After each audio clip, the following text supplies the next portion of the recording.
20 comes with great responsibilities, great challenges, great excitement from graduating from college, university, having a job, and freedom. So, and money is part and parcel of this cycle, part and parcel of the challenges of some of the decisions that we have to make in our 20s. So in this video, I'm going to share with you guys 4 financial mistakes that we make in our 20s and possible solutions to those mistakes.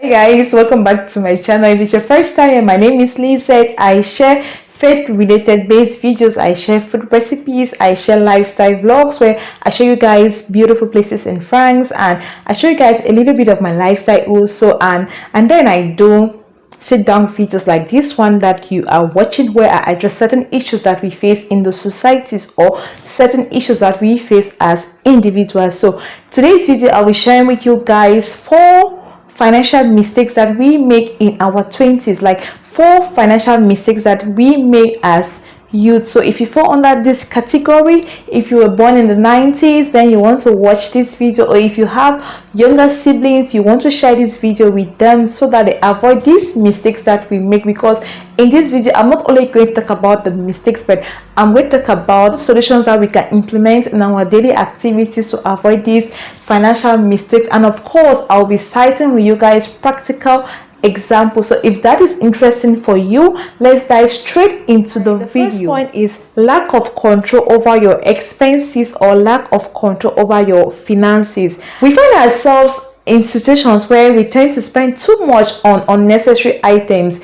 It's funny or sad that if you ask a youth how much they spend on internet bundles or how much they spend for transportation fare, they won't give you a definite answer because they feel like the money that they spend on a daily basis is small. For example, today you can use 200, tomorrow you can use 300 francs. So you feel like, oh, the money is too small for you to keep track of that. But I'm telling you that if you sum up that money over a period of time, for example a month, you're going to see that that money is not as small as you think. So you need to have control over your expenses and have control over your finances. You have to learn to prioritize your expenses and differentiate between your needs and your wants. Here refers to an individual basic requirement. Those are things that you need to survive. Those are things that you cannot do without them. For example, you're supposed to stay in a house, so you are supposed to pay for your rent bills. That is your need. Then on the other hand, wants are goods and services that an individual wants are things that you desire to have, like things that you desire to have, but they are not really necessary at that particular moment. So how can you have total control over your finances or your expenses? You need to draw a monthly budget. With a monthly budget, it's going to help you to prioritize your expenses, help you to manage your income effectively. It's going to help you to prioritize between your needs and your wants, what is important at that particular moment or at that particular month. You're going to be able to differentiate all of that. When we have total control over our finances or our expenses, we tend to avoid buying unnecessary items, or we tend to avoid overspending. So before you want to buy that designer bag, I see you looking at it, you should ask yourself these 3 questions. Do you need this?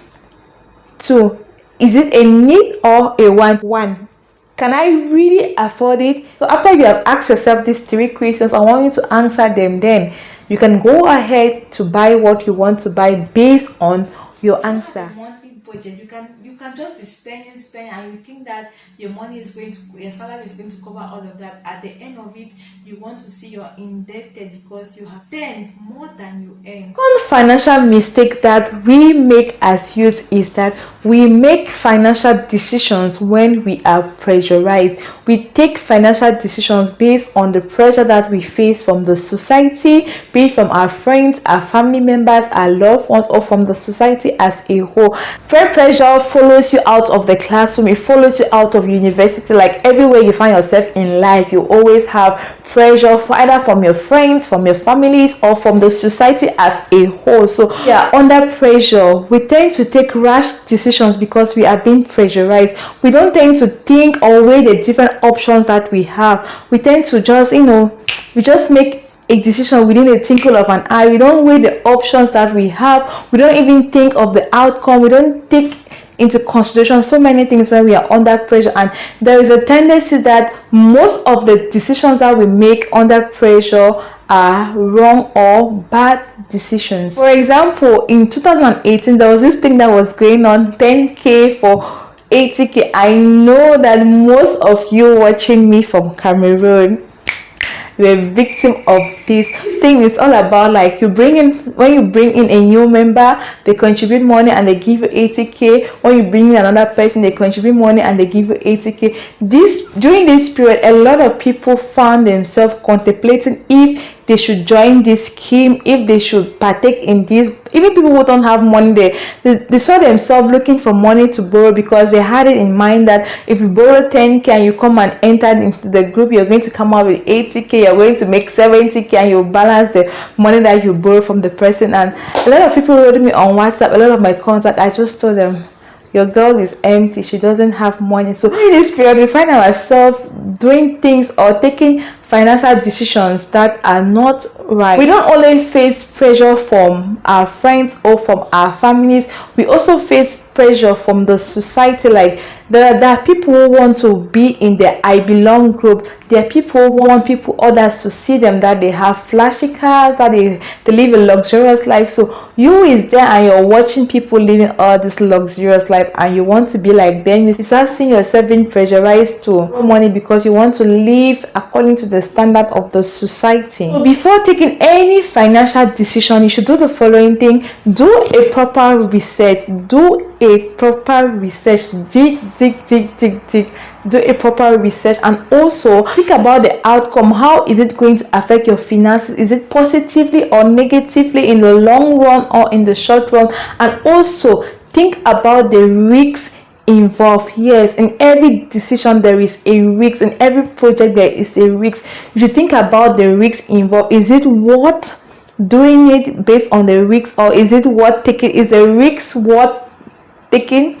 So you should think about those three things before making any financial decisions. And also, we should learn to have a strong willpower. We should not let society to influence the decisions that we make, be it in our finances or in our other life related issues. We should learn to say no when it is no. Don't say yes because you want others to see that you also have. When your pocket is there crying, no, you should say no if you can't afford something.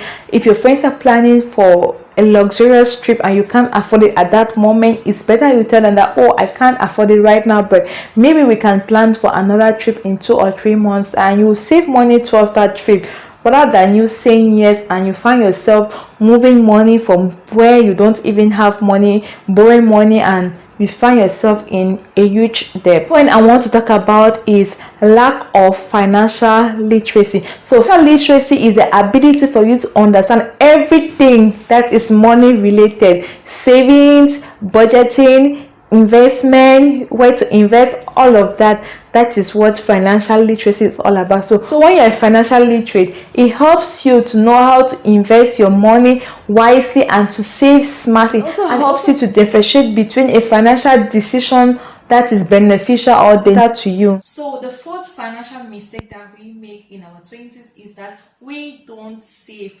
No savings. Yes.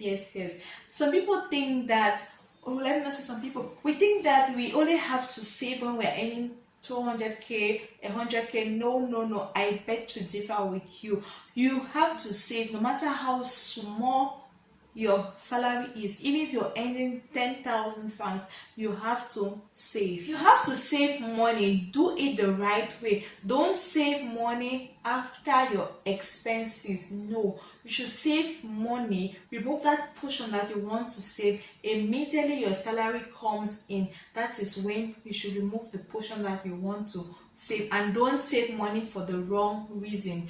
In order for you to save money, it doesn't mean that you have to save only money from your salary or from your income. No, you can also save money that is given to you as a gift. So if you're not working and you're saying like, I'm not under this category, I'm not yet in that stage of saving because I don't have a salary. No, all that money that they give to you as gift, take this 1,000 for transport. If you move 500 francs there and save, it's going to help you in the future. And as we are growing up, we should learn to teach our children how to use piggy banks, like piggy banks where you can easily throw coins inside. Like, if you do not save, you will be in a very big trouble when there's a financial emergency.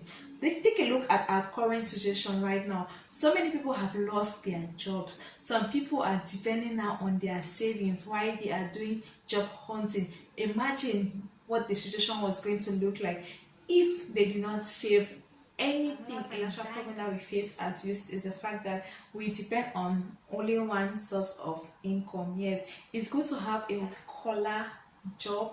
Yes, it's exciting going to your office, sitting down, relaxing. You come back, you're comfortable, and it's always advisable that you should find something else to do.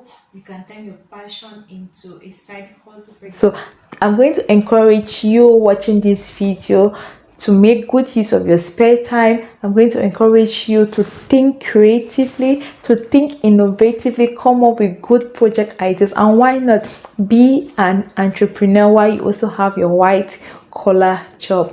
I have come to the end of this program. I hope that you enjoyed it and you learned something. Let me know. In fact, let's run to the comment section and discuss some of those financial issues or some of those financial mistakes that you and I make while we were in the 20s, or some of the mistakes that we have made in the 20s and how you dealt with those mistakes. The possible solution is going to help someone. And don't forget to share this video.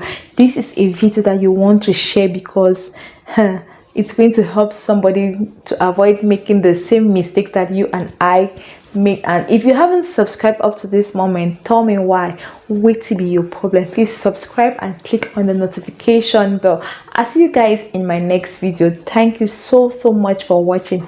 Bye.